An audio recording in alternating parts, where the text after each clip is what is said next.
જીવાત પર લે બીજન પાસેથી આવો પેલું બોલીએ મારા જીવાત પર अर्ज किया है यानी काइंड ऑफ द गेम આસામમાં રાખો અને આપણે રમ્યા રાખો. હાલો યાર, અરે ભૂલી ગયો તો હું ફોન કરવાનો.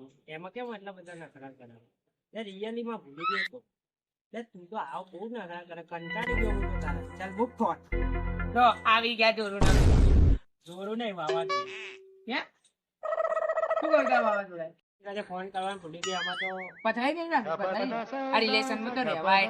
એમ રિલેશન લાઈક્સ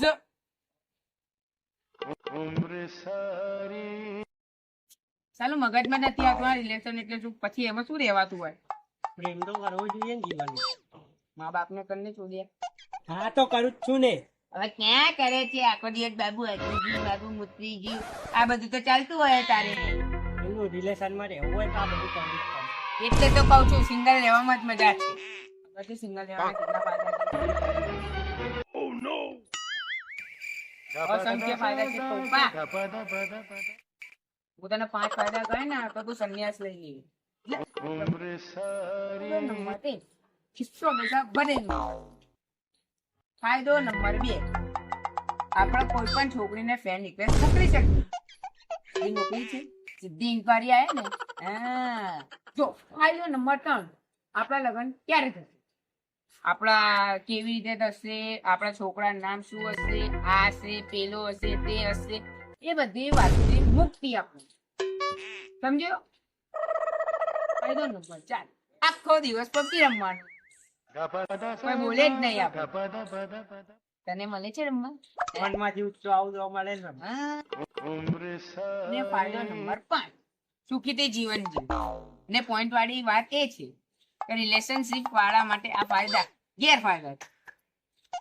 જો સુખી જીવન જીવવું ને તો સિંગલ જ જીવવું. આ રિલેશન ને એક વ્યસન છે, વ્યસન. એ તમાકુ છે, તમાકુ થી કેન્સર થાય.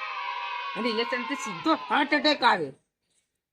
ગર્લફ્રેન્ડ એવી પ્રજાતિ છે કે ધીમે ધીમે પત્નીમાં ફેરવાય, પત્નીમાંથી પછી પતિની પથારી ફેરવાય. અને જો આ બધી બાતોથી દૂર રહેવું હોય તો સિંગલ રહો અને ભય મુક્ત રહો. સાચી વાત કીધી મિત્ર. એ તો જેડું બોલ.